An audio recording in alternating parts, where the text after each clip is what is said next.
Hi, my name is Brittany. I want to start this video by saying I'm not a doctor. I am simply a person who has had SCFE. So real quick, a little bit about me. I did have SCFE, or slipped capital femoral epiphysis. Yes, I can say it. In both of my hips. I had my left and my right hip pinned, and both of these surgeries were more than 20 years ago. That's all I'll give you as far as my age. So first, I'm going to talk a little bit about my experience and the diagnosis. So I was 11 years old when my left hip slipped. What happened was I just couldn't get out of bed in the morning. So for me, it was, I guess, a dramatic slip that happened just one day, as opposed to me being able to feel pain multiple days in a row. It just suddenly happened one day. So I tried to put pressure on my leg and get out of bed. I couldn't, so I said, "Hey, Dad, I'm not going to school today." And he said, "Why?" And I said, "Because I can't walk." So he took me to the orthopedic surgeon, the child's orthopedic surgeon. He diagnosed me that day, and it was through a series of x-rays and tests. And then I was admitted to the hospital that night. I stayed overnight in the hospital, and then the next day I had surgery on my left hip for SCFE. So I had one pin placed in. I ended up staying in the hospital that night and then going home the next morning. So that was my personal experience with it. So I was told to be on crutches for 6 weeks. I 100% will be honest with you. I think I was on crutches for maximum 4 weeks. I was very anxious to get back to my life, I think, at 11, my bustling life. Then my second hip. So basically what happened was, I believe that the first surgery was in October when I was 11. Then the next surgery was after my birthday, which is in July, the next year when I was 12. So that one, the orthopedic surgeon had been monitoring it because of my left hip slip. So he had caught it very early, way earlier than the left one. And I went and I had it pinned. And that one was very much like I walked in the hospital that day, like it was planned. It's going to be pinned before it slips too much.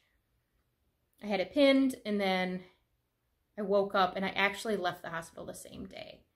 That one was, I guess, an easier procedure, but it still has a pin. I'm not really sure. It seems the same to me, whatever.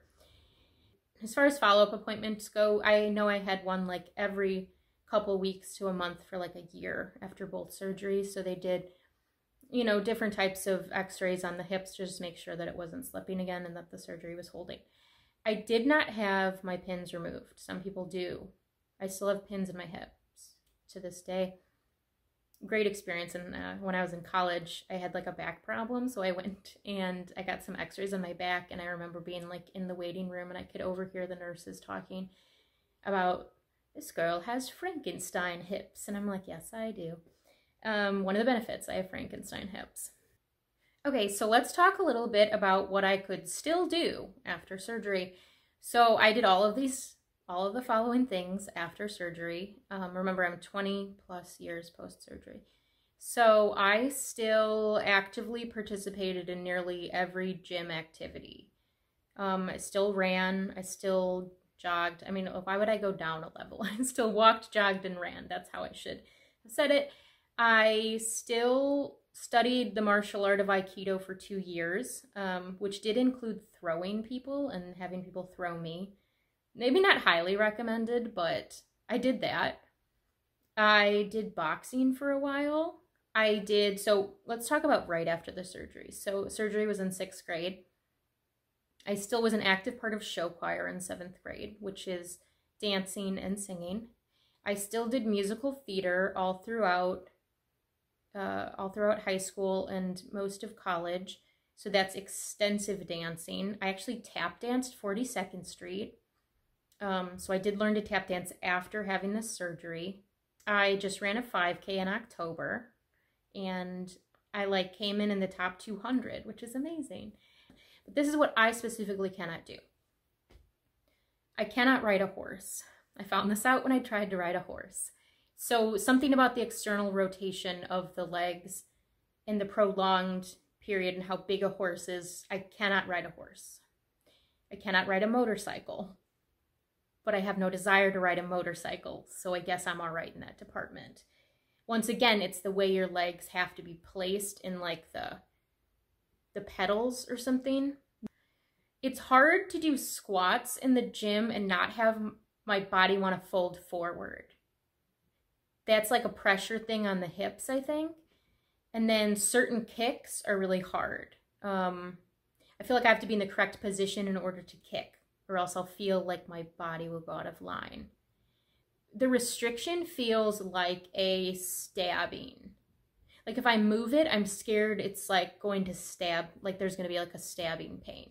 So that's what it feels like when I do something that my body physically can't, like it can't move in that way. It feels like a sudden stabbing, then you know, oops, stop doing that. That's naughty. I'd be scared to surf, but that's just because of the instability of it and not knowing like where the wave is going to take you. I'm sure some people can surf, but like, I don't know that this is an issue you'll come into contact with, but I think instability, I guess, is what I'm talking about. Though I have rollerbladed, I have ice skated. High heels. I don't do many high heels. I think the thing is it throws your body slightly out of whack. So your hips are in a different position. So it just, I mean, I've worn them for like hours at a time, but usually we'll bring flats as well. And I'm not going to go out of my way to wear them every day.